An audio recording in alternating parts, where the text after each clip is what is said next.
Ragam budaya Indonesia selalu punya sisi menarik untuk diulas. Kami hadirkan di Etalase Nusantara, hanya di RRI Net. Iya, pemirsa RRI Net dimanapun Anda berada, kita bersua kembali dalam paket obrolan budaya produksi RRI Merauke. Dan kesempatan untuk saat ini tentu sudah ada bintang tamu saya yang tentu kita akan ngobrol bersama terkait dengan budaya dan melestarikan budaya. Banyak sekali caranya yang tentu dilakukan oleh seluruh anak bangsa, termasuk juga yang ada di Kabupaten Merauke. Salah satunya bintang tamu saya untuk saat ini saya sapa dulu. Selamat datang Kak Francisca Kayame, apa kabarnya untuk hari ini? Ya, puji Tuhan, baik sekali. Luar biasa, senang sekali kita jumpa lagi ya untuk saat ini ya. Ya, dalam paket obrolan budaya RRI Net RRI Merauke, topik kita adalah inspirasi tak terbatas dalam melestarikan budaya lokal. Baik, melestarikan budaya lokal tentu ini adalah tugas dan tanggung jawab kita ya sebagai penerus nih ya. Ya, terutama untuk Kak Francisca Kayame, apalagi ini selaku juga salah satu putri terbaik yang ada di Papua Selatan, Kabupaten Merauke. Baik, melestarikan budaya lewat kerajinan tangan, khususnya merajut, dan kita juga bisa melihat ya, pemirsa di sini sudah tergambarkan ya, atau terlihat dengan jelas bagaimana hasil karya dari Kak Francisca sendiri. Ada dress ya, kemudian juga ada tas. Dan ini sambil juga Kak Francisca sedang merajut. Apa yang mau dikerjakan ini ya? Ini mau bikin baju, dress. Oh, mau buat baju dress juga ya? baru Sama persis awal. dengan yang ada di yang patung ini? Yang ada di patung yang saya pakai juga. Oke, ini menarik sekali dan kita akan ngobrol lebih jauh bersama dengan Kak Francisca Kayame. Ya, mungkin Kak Francisca sebelumnya bisa ceritakan lebih dulu nih ya tentang usaha UMKM yang sedang Kak Francisca geluti. Dan ini tentu bagian ya daripada UMKM khususnya lokal. Iya. Ya, jadi kalau mau bicara tentang budaya itu Papua punya banyak sekali ya. Betul. Budaya adat istiadat. Dan di sini saya terinspirasi ketika saya ikut lomba aki. Sebelumnya kan saya merajut noken-noken. Iya. Setelah itu sama teman saya disarankan untuk bagaimana kakak kan bisa bikin baju-baju. Jadi coba bikin baju-baju untuk fashion. Jadi saya tidak ikut kriya, saya ikut fashion. Dan puji Tuhan saya lolos. Di situ setelah saya lihat, itu kan saya buat dari benang-benang toko ya, Bunda. Jadi saya rubah dia. Bagaimana kalau kearifan lokal ini kita angkat? Yang selama ini saya lihat mama-mama mereka membuat baju, rok itu. Terus saya mencoba untuk pertama saya beli noken-noken yang besar dari mama-mama Papua. Dan saya kombinasikan, saya lepas, saya jadikan baju dress seperti yang saya sedang pakai. Baik, jadi sebelumnya itu di awal adalah merajut dari benang yang dijual di toko ya. Oke, baik.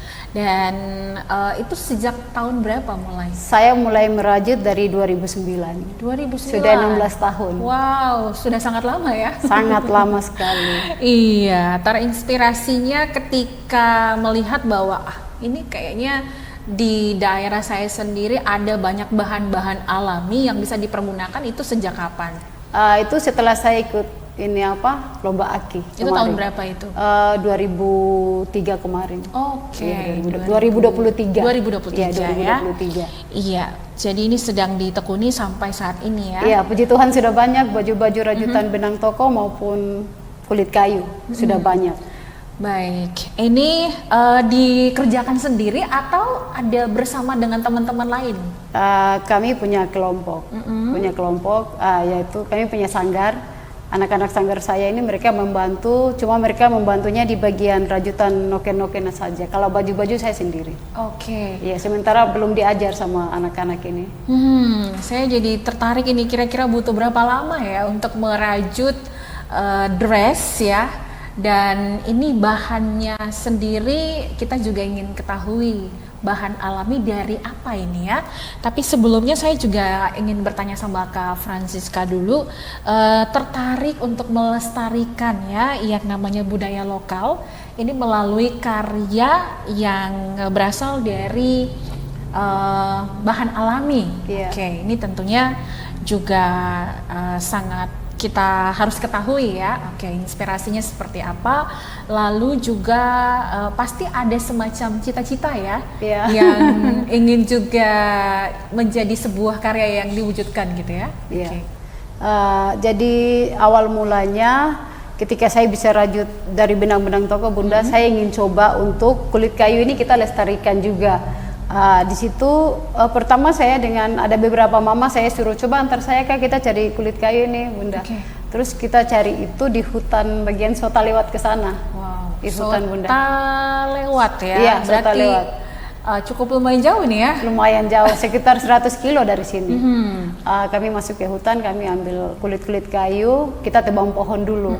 Dan di situ ada beberapa dari pengalaman mama-mama orang tua ini ada beberapa kulit kayu yang bisa diambil. Nah, ini kulit kayu yang bisa dipergunakan untuk merajut ini pasti tidak sembarangan ya? Iya, tidak sembarang. Jadi kami masuk ke hutan tuh biasanya kami ambil itu kulit genemo. Jenis terus kulit genemo ya. Kulit genemo. Terus ada juga satu bagus, cuma kalau kita tebang itu nanti badan-badan gatal. Oh, begitu. Jadi itu khusus diambil oleh mama-mama yang berpengalaman. Kami tidak bisa ambil.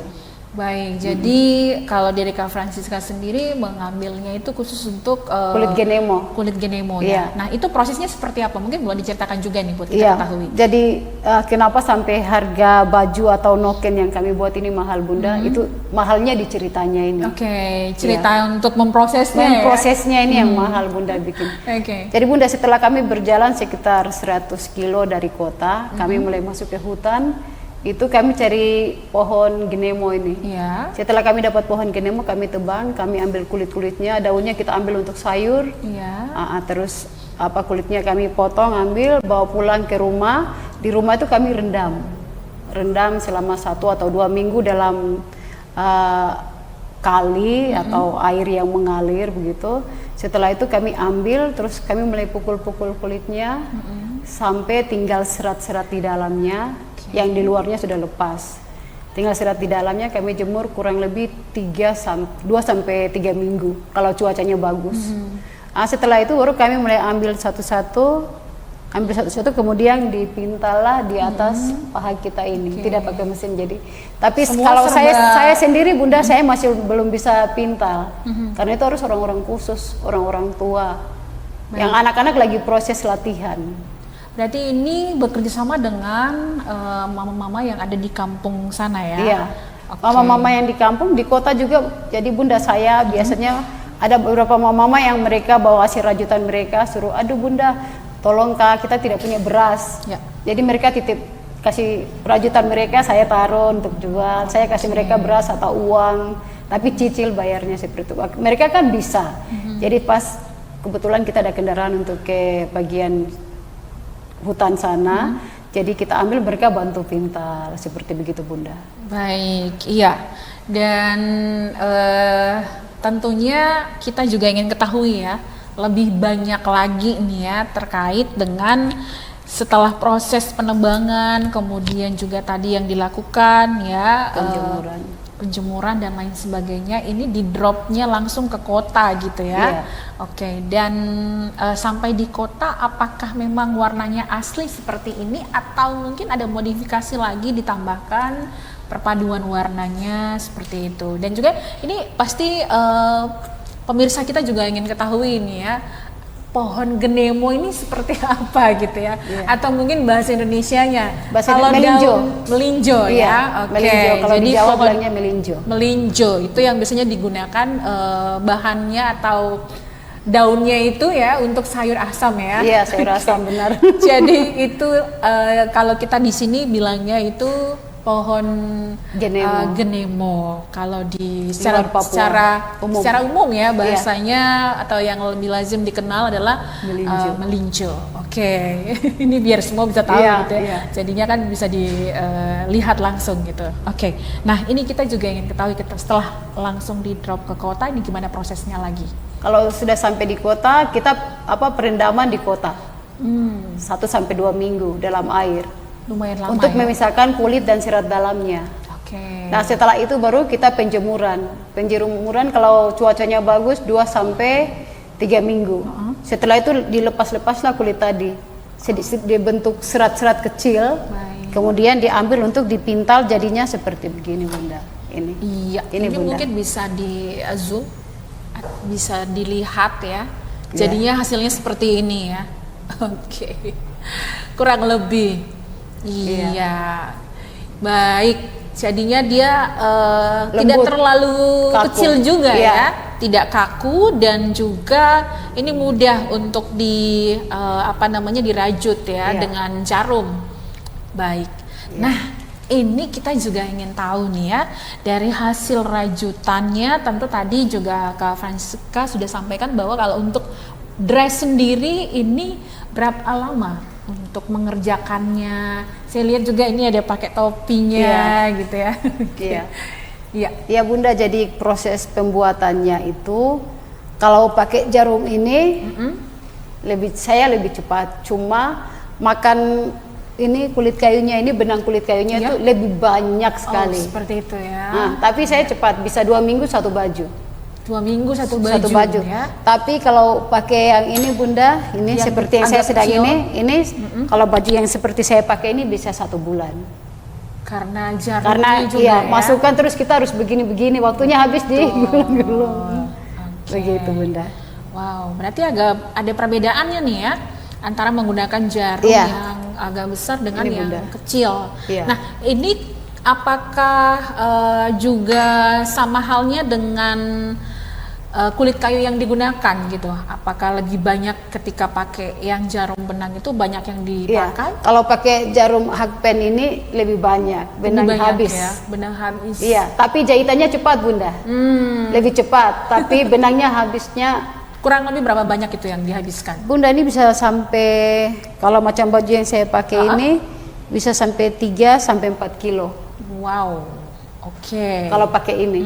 Tapi kalau pakai ini bisa 2 sampai 3 kilo. Perbedaannya cukup lumayan ya. Lumayan Bunda. Baik, ya, ini menarik juga ya. Iya, dan dari Kak Francisca sendiri dalam hal merajut dress nih ya. Nah, ini sudah berapa banyak yang dikaryakan dressnya? Dan sudah terjual kemana saja ini? Saya baru bikin dress dari Papua ini, yang khusus yang kulit kayu ini, khas Papua ini, baru yang terjual itu 3. Iya, dari 2 bulan saya mulai produksi. Yang terjual 3 dari Timika yang beli, Ibu Dandim Timika. Luar biasa ya. Jadi karyanya sudah sampai ke sana ya. Iya. Kalau pada saat kegiatan apa itu? Katanya dari Ibu Dandimnya ada kunjungan dari Jakarta. Jadi dia pesannya di Merauke sini. Kan saya posting di Facebook baru Ibu Dandim lihat di Facebook. Baik, saya padahal baru mau tanya ini promosinya seperti apa gitu. Ya, kita akan kembali lagi untuk obrolan serunya bersama dengan Kak Francisca Kayame. Terkait topik kita hari ini adalah inspirasi tak terbatas dalam melestarikan budaya lokal. Setelah yang berikut ini.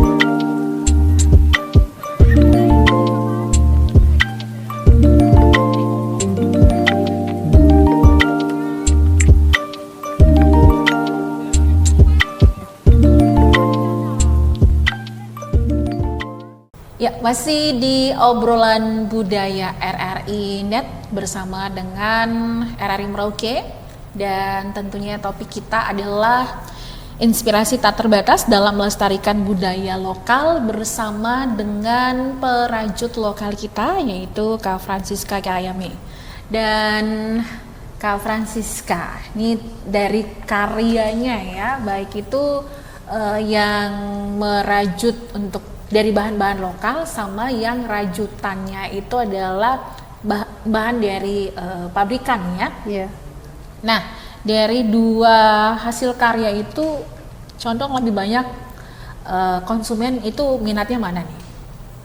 Hampir sama. Hampir sama. Iya, ya? tergantung apa situasi, kondisi lagi acara apa begitu. Kalau macam apa 17-an, orang lebih sering itu biasanya kan tempat saya ada yang saya jual, ada yang saya sewa, ada yang bayar cicil, lunas baru ambil. Oke. Jadi sebenarnya tidak ada perbedaan yang terlalu kelihatan gitu ya. Baik, berarti kalau kita bisa ambil sebuah kesimpulan bahwa masyarakat yang ada di Kabupaten Merauke ini memang sudah sangat mendukung sekali ya produk-produk lokal khususnya UMKM ya. Iya. Kalau noken-noken tuh cepat habis Bunda. Bikin noken khusus yang dari ya, rajutan. seperti yang sana Bunda. Oh, yang ini ya. Iya, kalau seperti yang itu tuh laku habis Bunda. Saya selain saya taruh di saya punya lapak di butik, saya juga titip di beberapa toko. Baik. Jadi habis-habis Bunda. Nah, ini kalau dari apa yang tadi Kak Francisca sampaikan, lebih banyak noken ya. Berarti kalau umpamanya produksi noken ini berbeda jauh dengan produksi dressnya ya. Ya, kalau noken satu hari satu Bunda. Satu hari satu. Iya, ya, bisa 1,5, bisa 2. Dengan ukuran yang sama atau? Bisa agak besar juga. Tapi kalau tas rajut begini satu hari saya bisa bikin 5. Satu hari bikin 5? Iya. Oke. Kalau yang ini kan Bunda, kita kasih masuk baru kita bikin begini nih waktunya habis di gulung benangnya begini yang habis waktunya. Kalau pakai jarum itu kan benang jalan sendiri, kita bikin main tangan begini cepat saja. Nah, itu perbedaannya ya. Bunda. Makanya harganya agak di atas itu, selain cerita bagaimana produksi benangnya dari awalnya. Terus dari jahitnya juga Bunda. Jadi lebih banyak, mungkin saya kurang tahu kalau orang lainnya Bunda yang mereka juga produksi begini. Lebih bagus bikin tas rajutnya pakai jarum akpen begini kayak begini Bunda. Satu hari kan saya bisa dapat 5. Baik. Kalau yang di sana satu hari mungkin dapat 1 atau 1,5. Oke. Jadi Bunda kalau saya agak memang prosesnya juga sangat susah Bunda. Mahalnya bukan karena dari perbedaan bahannya ya, tapi memang bahannya juga jadi penentu juga ya. Oke, dalam arti di sini dilihat kan ada banyak aksesoris juga gitu ya. Tapi yang paling menonjol adalah proses awal untuk mendapatkan bahan alaminya ya. Oke, dan juga sampai jadi benang, kemudian merajutnya sendiri juga ada tekniknya sendiri. Iya, tekniknya gitu sendiri Bunda. Butuh waktu yang sangat lama. Dan ini kan khas Papua itu jahitannya harus angka 8. Angka 8 begini tuh Bunda. Baik. Yang noken seperti baju yang saya pakai ini kan khas Papua. Mungkin orang luar mungkin tidak bisa buat angka 8, tapi kalau pakai jarum begini orang luar juga bisa. Oke.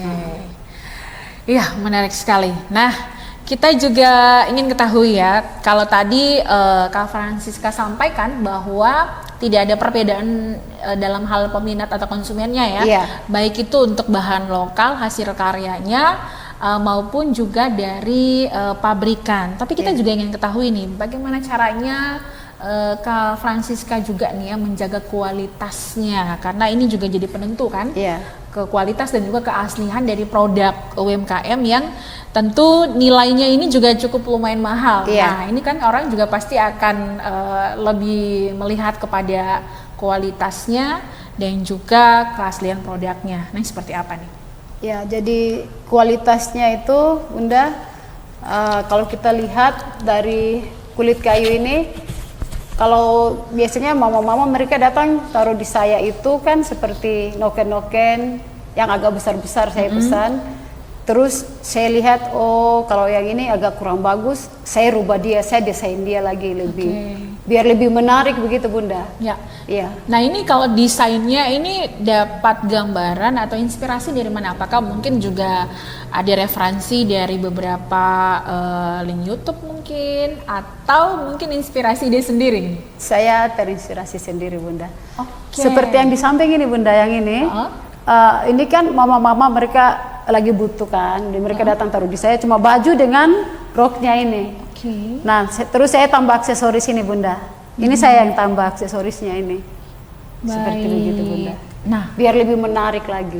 Iya, ini selain rajut, aksesoris juga ada ya. Iya, aksesoris manik-manik ini juga dikerjakan sendiri oleh Kak Francisca atau? Iya, ini kan manik-maniknya nih ambil di hutan. Biasanya kadang mama-mama mereka jual juga ke saya. Saya pesan di mama-mama mereka. Baik, jadi semua aksesoris juga dari bahan alami. Kalau ya? kerang juga saya pesan ini. Kalau kerang saya pesan di Jayapura, kadang di Lazada. Oke. Kalau yang dari Merauke sendiri adalah yang manik-manik itu ya? Iya, ini khas dari Merauke. Iya. Nah, jadi idenya adalah ide sendiri ya. Iya. Benar-benar mandiri gitu ya. Oke. Kalau Bunda, kalau ada yang datang jual yang benang yang seperti begini, kosong kan? Ya. Saya boleh kasih pewarna sendiri lagi. Seperti yang macam ini ada kuning, ada hitam yang di kaki saya. Nah, ini tadi juga sempat saya tanyakan ya terkait dengan modifikasi warnanya ya.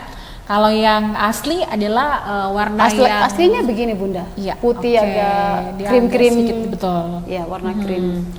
Mudah sekali gitu ya. Nah, ini perpaduannya bagaimana nih antara corak warna yang diberikan kepada sentuhan di dress dan juga karya topi atau juga mungkin tas. Apakah juga berasal dari pewarna alami atau gimana ini? Iya, pakai pewarna alami Bunda. Jadi kalau macam kuning itu kita pakai ada salah satu tanaman seperti kunyit begitu di hutan Bunda. Oke. Terus kalau coklat itu coklat sama merah itu kadang kita pakai daun jati. Daun jati bisa, ketapang bisa, daun ketapang. Oke. Ini juga dapat idenya dari mana kok bisa dapat bisa ada gambaran daun ketapang ini bisa untuk jadi warna. Kemudian juga daun jati gitu. Itu idenya orang-orang tua dulu kan suka bikin begitu, kita anak-anak lihat saja baru kita kebanggaan. Jadi itu ide turun-temurun ya. Iya. Nah kalau untuk kalau kunyit kita tahu warnanya kuning. Iya. Tapi kalau dari daun jati sama daun ketapang jadinya warna apa ini? Bisa warna merah tua begitu sama hitam, tergantung campurannya. Oh, dicampur lagi? Iya, dicampur. Jadi tidak hanya dari bahan alami itu tapi ada campurannya lagi campuran, gitu ya? Maksudnya campuran pohonnya itu. Oh, bisa, iya, itu. daun tambah dengan kulitnya itu lebih tua. Kalau daun saja berarti merah seperti itu. Baik. Jadi dari daun ketapang dicampur dengan kulitnya lagi. Iya, ambil kulitnya. Hasil karyanya warna jadi agak tua kayak hitam begitu. Oke. Kalau yang daun jati? Kalau dengan kulitnya? Daun jati sendiri sama. Kalau daun jati itu kita tidak pakai kulitnya Bunda, daunnya saja. Jadi agak kemerah-merahan. Coklat kemerah-merahan. Baik, itu semua dari bahan alami. Alami jadi semua, itu Bunda. Corak warna yang dipergunakan selama ini ya. Kalau hijau bisa pakai daun-daun. Daun apa itu? Bisa daun katuk bisa. Terus ada juga daun dari genemo juga bisa. Oke. Prosesnya berapa lama itu untuk pewarnaan? Pewarnaan dari mulai awal? Bisa seminggu. Kita rendam kan. Direndam setelah sudah jadi begini bisa masih kulit yang besar belum pisahkan serat-seratnya bisa juga tergantung kita mau rendam. Baik. Nah ini semua menggunakan bahan alami, kemudian dari Kak Francisca sendiri memproduksinya juga masih manual. Iya. Safety-nya itu biasa saja karena memang ini bahan alami juga atau mungkin ada mengenakan safety juga apalagi untuk pewarnaan. Tapi tidak ada efeknya gitu ya? Tidak ada sama efek. sekali. Iya, aman. Oke, berarti aman ya, tidak usah pakai. Tidak pakai bahan kimia Bunda. Kami pakai yang alami. Ya, berarti aman jadinya tidak perlu untuk terlalu safety dengan segala perlengkapannya ya. Oke. Mungkin kita pakai sarung plastik supaya tangan dia ini tidak berwarna. Tidak berwarna. Yang sarung untuk bikin kue kayak biasa plastik itu Bunda. Oke. Wow, keren sekali nih ya. Berarti benar-benar semua adalah produk lokal yang dilestarikan. Nah, pasti Kak Francisca juga dari karya khususnya ya untuk bahan-bahan lokal dari tahun 2023 sampai sekarang. 2009. 2000. Oh, yang 23 ya, rajutan yang kulit kayu lokalnya ya, yang lokalnya kayak ya, dari bahan benar-benar. lokal. Nah, ini pasti juga sudah banyak ya figur-figur, baik itu mungkin dari Kabupaten Merauke maupun juga dari luar Kabupaten Merauke yang mana sudah melihat hasil karyanya. Nah, selain tadi juga sudah disampaikan bahwa sering posting di medsos. Ada mungkin referensi lain yang dipergunakan untuk terus gaungkan hasil karyanya sendiri nih? Biasanya di pameran-pameran juga. Kemarin Bapak Menteri Oke, Pak Sandiaga waktu itu ya. Iya, tapi yang terbaru ini. Yang terbaru lagi. Iya. Kemarin baru datang ke sini Iya, ya. pas datang ke Merauke sempat beli juga. Baik, hasil karya ini beli? Iya, Apa itu? baju Baju kulit kayu sama Bunda. Selain rajutan ini saya sekarang perpaduan antara batik Papua dan juga rajutan benang biasa. Jadi sempat perdana dibeli sama Bapak Menteri, perdana saya jual. Saya selain ini Bunda saya menjahit juga, penjahit. Oh, penjahit juga. Iya. Jadi memang sangat memudahkan semuanya ya. Iya. Oke. Jadi ada karya baju batik yang mana dipadu-padakan aksesorisnya ya. Iya, semua dengan bahan rajutan lokal. benang toko pabrik kan. Oke. Jadi khusus itu adalah kemeja cowok ya. Iya, tidak kemeja cewek. Oh, kemeja cewek. Iya, untuk ibunya Bapak beli untuk Oke, ibu. baik. Itu karya yang sudah terjual ya Iya. di tahun ini ya. Iya, sama baju rajutan dikirim ke Timika yang tadi saya bilang. Terus biasa ada penyewaan juga, acara-acara yang khas Papua biasa datang pesan, sewa di tempat saya. Baik, berarti dari yang Kak Francisca buat cukup lumayan banyak ya yang di apa namanya stok, jadi stok gitu ya di Iya. lapak ya. Iya. Oke, nah ini boleh juga disampaikan kira-kira stoknya itu yang sudah jadi karya dari orang dewasa sampai anak-anak atau lebih Iya. banyak mungkin ke yang khusus untuk kaum perempuan juga mungkin? Iya, yang ada hampir semua cewek cowok untuk perempuan dari anak-anak sampai besar. Kadang biasa ada yang datang pesan, tolong ukur Kak, anak ini mau ulang tahun, jadi tolong dibuatkan. Ada yang pesan baju rajutan pakai benang toko, ada juga yang ini tapi dibuat jadi aksesoris, mungkin syalnya saja Kak, karena mahal kan Bunda. Jadi, syalnya saya tolong dibuat Kak, atau aksesoris untuk dihias di kepala Kak, apa begitu, seperti begitu Bunda. Baik, jadi itu cara ya untuk bisa mempromosikan Iya. terus karya dari bahan lokal ya. Iya. Oke. Pasti juga ketika ada orang yang sudah datang beli sudah secara door to door juga ini ya. Iya. Disampaikan, oh ini di sini di Merauke, Iya, benar. Kak Francisca gini kontaknya. Iya. Pasti juga seperti itu ya. Iya. Oke. Baik. Dan tentu ini juga ada banyak sekali pengalaman dari Kak Francisca sendiri ya terkait untuk bagaimana melestarikan budaya bangsa khususnya budaya lokal kita nih ya sampai saat ini juga. Nah, pengalaman-pengalaman menarik nih yang jadi sebagai juga bisa jadi inspirasi atau cerita seru yang bisa disampaikan lagi kepada mungkin keluarga atau generasi yang lainnya. Ini seperti apa? Ya, jadi pengalaman saya lihat ini anak-anak muda sekarang itu jarang ya, mereka lebih suka yang tren yang baru-baru. Jadi untuk itu saya bikin bagaimana rajutan ini biar anak-anak muda juga lebih senang. Ya, kebanyakan Bunda saya dengan anak-anak saya ini kami bikin fashion juga, fashion show. Jadi lewat fashion show ini anak-anak muda, oh iya ya ternyata Papua, batik Papua bisa digabungkan dengan rajutan, atau ternyata kulit kayu ini bisa dipakai di fashion seperti begitu Bunda.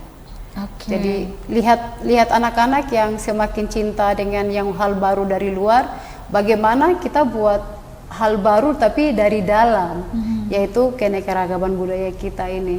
Dan di situ saya dan anak-anak saya kami ambil sikap untuk kita mencoba hal baru seperti ini Bunda, supaya jangan jati diri atau identitas kita orang Papua ini kita tinggalkan jauh di sana.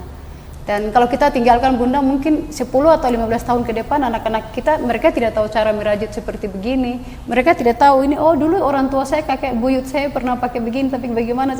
Jadi makanya saya bawa generasi anak-anak muda beberapa untuk kita bisa, mari kita latihan sama-sama supaya kita tidak meninggalkan jati diri kita seperti itu. Baik, itu adalah salah satu cara yang dilakukan oleh Kak Francisca ya, agar terus budaya lokal ini tetap eksis, tetap dilestarikan dari generasi ke generasi ya. Nah, tadi sempat juga Kak Francisca sampaikan bahwa dalam keluarga itu sudah wajib nih ya, wajib hukumnya bahwa sama-sama untuk mengenakan juga pasti ya karya-karya dari mamanya sendiri, kemudian juga lebih cenderung untuk mengenakan bahan-bahan lokal ya. Oke. Terus juga sempat tadi Kak Francisca sampaikan bahwa ada beberapa anak muda yang diikut sertakan ya untuk bisa sama-sama belajar melestarikan budaya bangsa lewat rajutan ini ya. Oke. Nah, pasti juga dalam kegiatan-kegiatan tertentu Kak Francisca juga terlibat ya. Untuk bagaimana memberikan motivasi atau jadi motivator. Nah, kegiatan di sekolah atau mungkin kegiatan organisasi apa yang selalu diikuti nih? Ya, kalau saya selain pelatihan-pelatihan dari rumah BUMN atau dari dinas-dinas biasa diundang untuk ikut kegiatan. Kalau saya sendiri, suami saya kan kepala distrik ya Bunda. Saya sering ke kampung-kampung untuk mengajar mama-mama di kampung merajut Bunda. Itu adalah salah satu caranya. Iya, sama anak-anak binaan saya Sanggar. Sanggar ya. Oke. Itu berapa banyak itu generasi mudanya itu? Lumayan Bunda, sekitar 18 orang yang suka merajut. Kalau yang lain mereka di bidang lain. Baik. Cukup lumayan banyak juga ya. Lumayan banyak. 18 orang ya. Oke. Baik. Dan tentu apa yang tadi Kak Francisca sampaikan ya, tidak seperti yang mungkin kita lihat hasil karya yang sekarang ini, pasti juga ada banyak sekali ya tantangan atau kendala yang dialami nih. Nah, ini bisa menjadi juga sebuah informasi, tapi juga mengedukasi kita semua ya, bahwa dalam mengkaryakan sesuatu itu tidak hanya langsung dengan mudahnya membalik telapak tangan ya, ada proses yang harus dilewati. Nah, ini boleh diceritakan juga sedikit. Iya, jadi tantangannya itu banyak ya Bunda, terutama kalau menyangkut tentang rajutan kulit kayu. Di saat permintaan pasar banyak, kami kesulitan Bunda. Apalagi orang yang untuk pintalnya saja itu tidak banyak Bunda. Saya punya 3 orang. Hanya 3 orang mama yang bantu saya, karena saya sendiri juga tidak bisa pintal. Itu ada teknik sendiri ya? Iya Bunda, ini harus bulu-bulu paha ini habis semua. Karena ini tidak pakai mesin Bunda. Manual ya? Manual. Jadi itu makanya tantangan terberat saya di situ. Kalau untuk ke hutan baru ambil itu agak gampang, tapi ketika ambil baru untuk pintalnya itu kita harus tunggu berapa orang. Sedangkan pesanannya banyak, noken ini kan banyak di toko habis Bunda. Saya kayak masuk bulan ini, bulan besok saya pergi lihat sudah habis semua di toko, beberapa toko oleh-oleh yang ada di Kota Merauke sini. Baik. Begitu Bunda. Itu tantangan salah satunya. Nah, mungkin ada lagi yang lain? Tantangan lain kalau permintaan yang selain itu yang asli ya Bunda, yang dari kulit kayu. Kalau yang benang-benang toko banyak permintaan juga, kita ke toko benangnya sudah habis, itu kadang kita pusing juga. Karena semua masih drop dari luar ya. Iya, semua masih drop dari dari luar. Baik, itu tantangan tersendiri jadinya. Bahan dasarnya kurang. Bahan dasarnya kurang, apalagi kalau umpama situasi cuaca yang kurang mendukung ya, khususnya untuk bahan jemur-jemur yang gitu. lokal ya. Kalau musim penghujan begini gimana tuh prosesnya? Tidak bisa Bunda. Sama sekali ya, untuk ke hutan untuk mencari kayu ya. Ke hutan, jemur, semua tidak bisa. Jadi benar-benar untuk sementara vakum. Pakai dulu produk yang dari pabrikan ya. Sampai tunggu cuacanya baik baru bisa kembali. Nah, itu salah satu kendala terbesar ya berarti. Karena kalau faktor alam kan kita tidak bisa menduga-duga ya. Betul. Baik.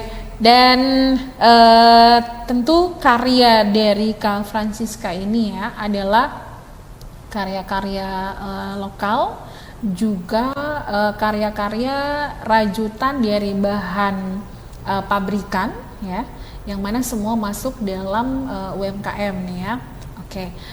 Kalau dari Kak Francisca sendiri melihat keadaan kita yang ada di Kabupaten Merauke ini, salah satunya dari Kak Francisca, tapi banyak juga pasti ya figur-figur yang juga ikut melestarikan budaya lokal kita.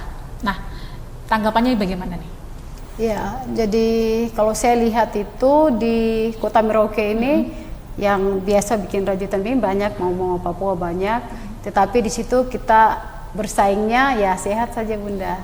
Ya, jadi dengan teman-teman lain, saya sudah ke beberapa ibu-ibu yang sering rajut. Di situ mereka punya kenalan yang macam ada di luar Kota Merauke. Kita kerjasama dengan mereka, kalau bisa mereka siapkan pintalan kulit kayunya, kita yang beli, sudah ada kerjasama dengan mama-mama yang lain. Oke. Iya. Terus melihat juga keadaan saat ini ya, teknologi semakin canggih. Iya. Kemudian budaya lokal kita ya juga kalau mau dibilang dari Kak Francisca atau juga dari mama-mama yang lain, kalau tidak memulai ya dari sekarang, otomatis akan hilang, akan punah gitu ya, karena peradaban ini terus berkembang gitu ya, terkait dengan kecanggihan teknologi juga. Dan melihat tantangan seperti itu, bagaimana Kak Francisca sendiri nih ya, sebagai seorang ibu, juga sebagai seorang putri dari Papua sendiri ya, memberikan terus motivasi kepada mama-mama yang lain agar terus termotivasi gitu ya, walaupun ada kendalanya. Kemudian juga generasi yang sekarang ini. Jadi di sini memotivasi orang lain itu lewat kegiatan-kegiatan Bunda. Jadi anak saya, beberapa anak ini benar ini kan mereka di beberapa sekolah dan kampus. Setiap kali ada acara, saya suruh mereka pakai hasil karya sendiri supaya anak-anak muda di sekolah atau kampus itu mereka bisa melihat, ini luar biasa. Jadi Bunda, mulai dari perkenalan itu, mama-mama yang suka rajut, mereka lihat, oh iya rajutannya tidak harus noken saja, tapi harus buat baju, shawl, seperti begitu. Akhirnya mereka juga, oh iya sudah, kita nanti coba kita ke sana. Jadi mama-mama lain itu biasa ke tempat saya dan lihat, oh kakak buat begini ya kakak, mereka termotivasi. Terus anak-anak sekolah, mulai anak-anak saya perkenalkan di sekolah, hari-hari besar seperti ulang tahun Kota Merauke atau 17-an, ya mereka ke tempat saya untuk sewa-sewa barang. Jadi mereka lebih, ternyata budaya Papua itu tidak cuma begini. Jadi selain dari bagian selatan, saya juga taruh bagian utara Papua lain kan Bunda.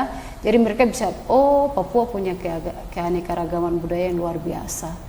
Begitu, akhirnya ada beberapa kampus yang mereka datang untuk minta diajarin mungkin noken, mereka apa ya KKN apa itu di tempat saya juga. Oh begitu ya. Oke, baik. Keterlibatan juga dalam hal mendukung kampus atau sekolah-sekolah untuk hal melestarikan budaya lokal lewat UMKM ya. Oke, baik. Nah, dari apa yang tadi sudah Kak Francisca juga sampaikan ya, tentunya kita juga ingin ketahui nih ya, karya dari Kak Francisca ini pastinya ada menghasilkan income yang cukup lumayan juga nih. Sehingga dari hasil itu yang dapat income-nya yang bisa menaikkan juga perekonomian, tidak hanya untuk keluarga sendiri tapi juga pasti orang lain.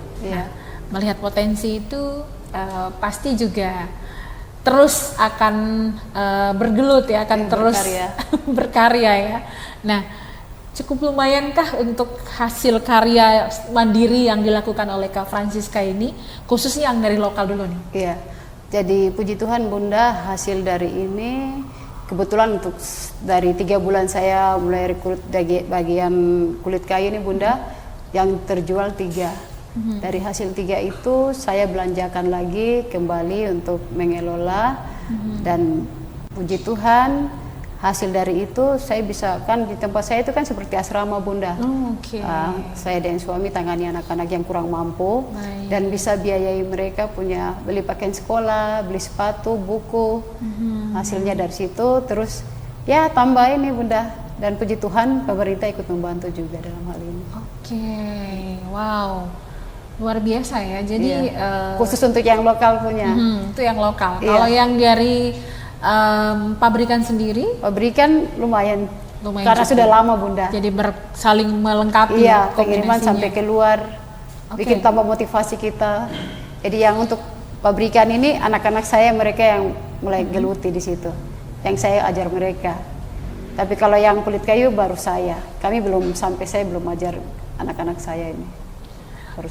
Baik. Wah, luar biasa ya. Ternyata pemirsa, Kak Francisca ini tidak hanya bergelut di bidang merajut ya, dan juga tentunya bagian daripada caranya Kak Francisca untuk melestarikan budaya bangsa, tapi dengan keahlian yang dimiliki juga merangkul anak-anak putra-putri asli Papua yang kurang mampu, untuk bagaimana mereka juga diberikan edukasi ya, untuk bisa juga mengembangkan talenta yang mereka miliki, dan juga membantu mereka untuk bisa terus melanjutkan sekolahnya ya.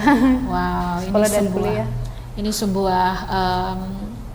sebuah cita-cita yang sangat baik sekali gitu ya.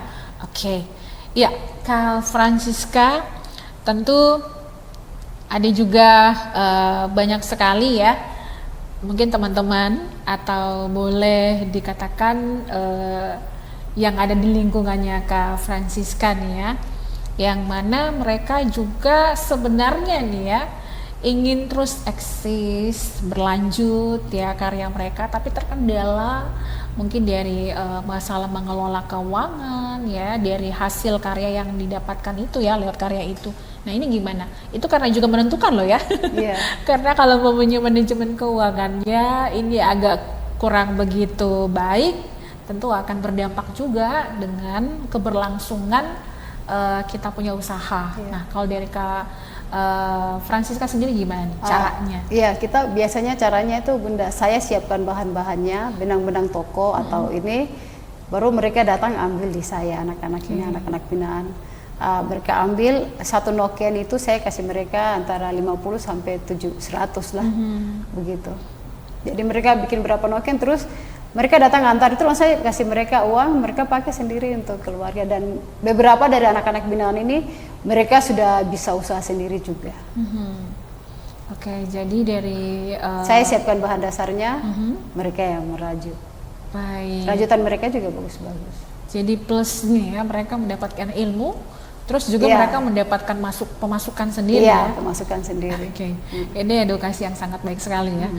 Baik, dan potensi alam kita juga cukup lumayan banyak ya, yang pasti khusus untuk karya lokal ini. Pasti juga Kak Francisca selalu juga memberikan motivasi kepada mama-mama khusus yang ada di kampung-kampung ya. Kita kan tidak hanya menggunakan terus nih ya, mengambil, tapi kita juga harus ikut untuk bagaimana supaya keberlangsungan daripada bahan-bahan alami itu tetap ada gitu ya, tersedia terus gitu.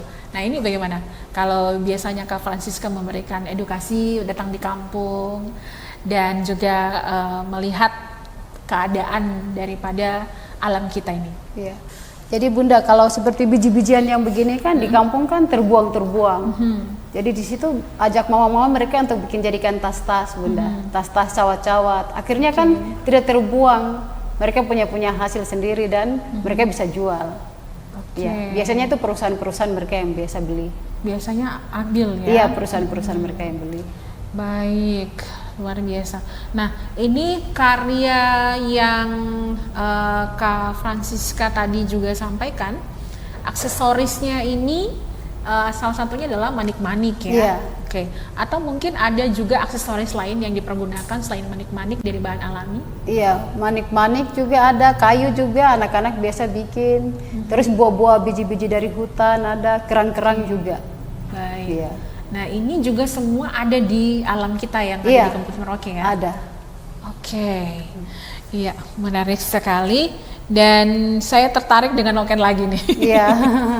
Nah, ini kalau untuk noken ini sendiri peminatnya lebih banyak di Merauke atau juga dari luar? Biasanya itu kan saya pergi pengecekan 1 bulan sekali di toko-toko oleh-oleh. Terus mereka bilang, Kak Cika ini sudah habis. Iya, beli siapa? Aku bisa habis. Katanya mau bawa oleh-oleh keluar. Jadi orang yang kunjungan dari luar datang ke Merauke ini, mereka beli untuk oleh-oleh, bawa lebih banyaknya. Lebih begitu. banyaknya Iya, itu ya. Lebih banyak untuk dibawa oleh-oleh keluar. Oke. Karena mungkin juga harganya kalau yang ukuran kecil agak ini ya. Iya. Agak istilahnya tidak terlalu begitu mahal ya. Iya. Oke, jadi itu mudah untuk dibelikan Iya. oleh-oleh. Nah, kalau dari tas noken sendiri yang paling besar ukurannya Harganya iya paling besar pernah yang saya buat itu 1 juta. 1 juta ya. Iya. Oke. Itu lebih besar daripada ini. Sangat besar, Sangat Bunda. besar ya. Iya. Oke.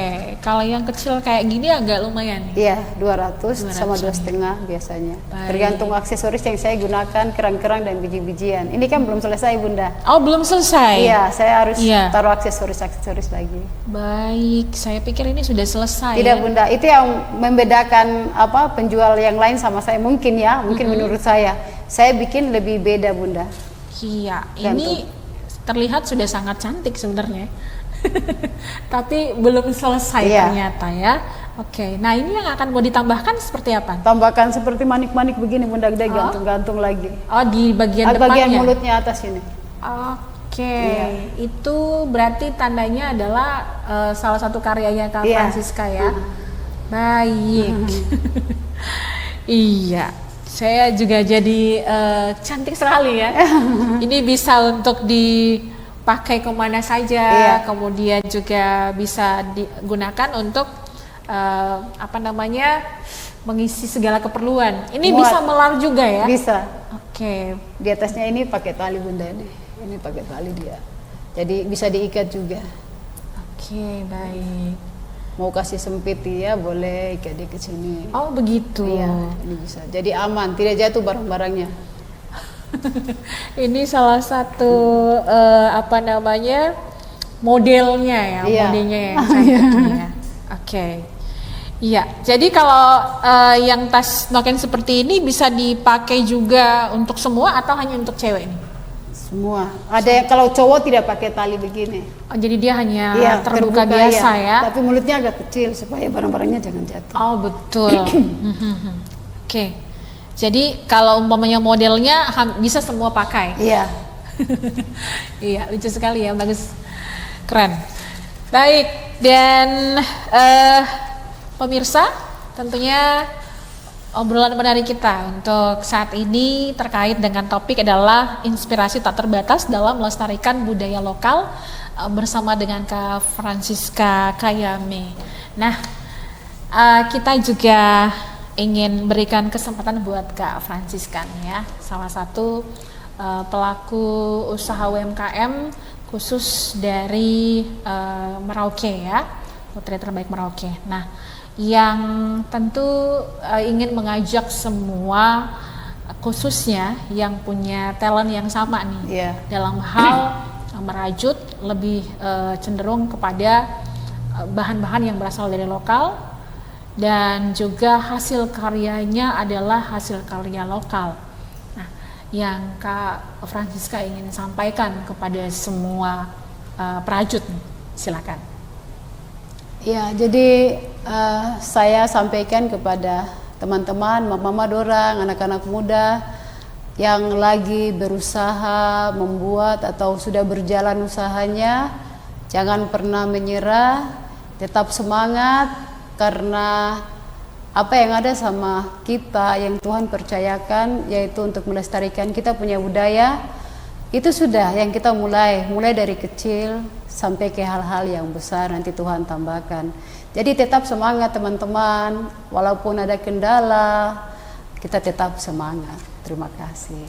Baik, itu adalah motivasi terbaik dari Kak Francisca ya. Iya. Tentu motivasi ini harus didukung juga dengan usaha ya. Iya. Tidak hanya sekedar kita niat, tapi kita juga terus usahakan bagaimana jatuh bangunnya kita terus ingin menggeluti sampai sukses gitu ya. Oke. Baik. Dan dari kisah awalnya Kak Francisca merajut sampai saat ini ya, tentu sudah banyak sekali juga pengalaman, baik itu pengalaman yang menarik maupun juga pengalaman yang boleh dikatakan yang kurang baik juga gitu ya. Responnya bagaimana itu Kak Francisca dari hal yang baik dengan hal yang kurang baik nih, lebihnya lagi? Iya. Banyak hal-hal baik, banyak juga hal-hal yang kurang baik, pengalaman-pengalaman ya. Tetapi teman-teman, dalam hal merajut ini yang penting kita mau setia saja, kita mau tekuni dengan hal-hal yang kita bisa buat, kita buat saja. Saya punya pengalaman yang kurang baik banyak, karena dalam merajut ini pernah juga ada yang sewa barang saya, tidak dikembalikan barang saya. Tapi saya anggap biar sudah itu saya berbagilah. Mungkin dia lagi sangat membutuhkan. Jadi saya berbagi teman-teman. Jadi dalam kita berusaha itu tidak semuanya berjalan mulus. Tetapi ada lika-liku lah yang kita harus hadapi. Tetapi teman-teman, kalau kita melihat saya berusaha ini sudah 16 tahun teman-teman. Dalam 16 tahun itu jalannya tidak mulus. Banyak jatuh bangunnya, tempat usaha saya dibongkar sama orang, barang-barang ada yang hilang. Tetapi saya tetap maju, saya tidak pantang mundur. Marah itu saya jadikan pengalaman untuk saya lebih lagi. Berarti kalau orang bobol tempat jualan saya itu karena saya belum perbaiki tempat jualan saya dengan baik. Jadi itu bikin motivasi saya untuk saya pilih dia dengan papan, dan puji Tuhan sekarang ya agak maju, bagus, dan ada bantuan juga dari pemerintah, dan saya sudah buat tempat saya lebih agak baik. Baik, oke. Jadi sudah jelas ya apa yang disampaikan oleh Kak Francisca, untuk pemirsa juga mendengar dan juga tanggapi positifnya bahwa tidak mudah tapi tidak mau menyerah gitu ya. Oke. Nah, tadi Kak Francisca juga sempat singgung bahwa pemerintah juga ikut andil menjadi bagian untuk mendukung semua pelaku UMKM yang ada di Kabupaten Merauke. Tanggapan dari Kak Francisca sendiri tentang hal tersebut? Ya, baik, tanggapan saya, jadi bunda saya selama berjalan 16 tahun ini, 15 tahun saya pakai modal saya sendiri. Dari hasil jualan saya kelola. Pas tahun yang sekarang ini, setelah 16 tahun saya dibantu oleh pemerintah, lumayan besar bantuannya. Dan di situ impian saya sebagian 40% sudah terjawab. Untuk renovasi tempat jualan saya bunda, itu dari yang biasa los begini, sekarang saya buat tempat saya itu seperti stand pameran bunda. Seperti stand pameran. Dan puji Tuhan 1 minggu ini sudah jadi 2 ruangan. Ruangan khusus untuk bagian rajutan khusus Papua sendiri, sama ruangan khusus untuk aksesoris. Jadi saya masih perlu 3 ruangan lagi untuk rajutan untuk cendrawasih, khusus warna cendrawasih, rasta, dan umum untuk baju-baju. Baik, itu perjuangan yang luar biasa tentunya ya. Jadi pemerintah sangat membantu saya di tahun ke-16 tahun saya berusaha. Jatuh bangun 15 tahun bunda. Iya, jadinya ini juga jadi edukasi buat semua pemirsa dan khusus yang ada di Kabupaten Merauke ya, bahwa ketika kita memulai suatu usaha jangan langsung kita mengharapkan bantuan lebih dulu ya. Lebih dulu ya. Bersabar bunda. Betul, ada prosesnya juga. Bersabar dan bertekun. Dan tentu kita terus mandiri melakukannya tanpa harus menyerah, mundur dengan segala macam kendala. Pasti di waktu yang tepat ada bantuan. Ada bantuan, memang Tuhan siapkan. Tidak terlambat, tidak tepat, tapi tepat pada waktunya. Baik. Ini sangat menarik sekali apa yang menjadi motivasi kepada semua generasi juga ya, terutama yang mungkin baru akan memulai talentnya dalam hal merajut ya. Baik. Dan di akhir nih, harapan dari Kak Francisca sendiri khususnya untuk masa depan UMKM kita ya. Karena UMKM ini juga sebagai tonggak ya yang mendongkrak perekonomian bangsa, tapi lebih khusus untuk perekonomian masyarakat kecil. Iya. Nah, dari Kak Francisca sendiri, harapan untuk UMKM kita khususnya yang berbasis budaya lokal di Indonesia, silakan. Ya, jadi harapan saya ke depan itu, Bunda, saya ingin pemerintah bisa siapkan satu tempat untuk museum ya. Kita untuk khusus Merauke ini museum, di mana museum itu taruhlah hasil karya dari mama-mama Papua ini di tempat itu, dengan siapkan satu tempat khusus untuk hasil-hasil karya mama Papua ini. Karena sementara ini saya lihat, Bunda, kita itu masih tersebar-sebar dan jalan sendiri-sendiri, Bunda. Saya mau mungkin lewat ini pemerintah bisa lihat dan siapkan satu wadah atau tempat untuk di mana mau Papua banyak yang buat, Bunda, cuma mereka tidak punya tempat. Akhirnya kadang biasa titip di saya, tapi tempat saya juga kan sempit. Jadi kalau bisa pemerintah bisa siapkan supaya hasil karya ini bisa berkembang lagi, dan siapkan satu museum begitu supaya anak-anak muda Papua atau dari luar datang kunjungan tamu ini mereka bisa, oh, museum di Merauke seperti begini ya, seperti begitu. Itu harapan saya ke depan. Mudah-mudahan itu terjawab. Amin. Dan yang pastinya bisa tercover semua karyanya, khusus untuk perajut lokal ya. Iya, perajut lokal. Pasti juga Kak Francisca punya mimpi yang besar juga ya. Iya. Bagaimana rajutannya ini dari tahun ke tahun ada inovasi yang terus meningkat, berkembang, dan tidak hanya untuk diri sendiri tapi juga membantu orang lain. Siap. Terima kasih banyak untuk kehadirannya dalam paket obrolan budaya RRI Merauke di hari ini. Semoga apa yang sudah kita bahas bersama, obrolkan bersama, ini juga akan menjadi nilai edukasi yang sangat baik dan juga menginspirasi semua generasi yang ada di Indonesia, lebih khusus kita yang ada di Kabupaten Merauke, bagaimana caranya kita untuk melestarikan budaya bangsa. Iya, terutama di hari ini topik kita adalah inspirasi tak terbatas dalam melestarikan budaya lokal bersama dengan Kak Francisca Kayame. Dan kita akhiri, sampai jumpa lagi Kak Francisca, sukses, Amin. Tuhan berkati. Dan demikian obrolan paket budaya RRI Merauke di hari ini. Saya Diji Sambe dan sampai berjumpa di obrolan budaya selanjutnya. Ragam budaya Indonesia selalu punya sisi menarik untuk diulas. Kami hadirkan di Etalase Nusantara, hanya di RRI Net.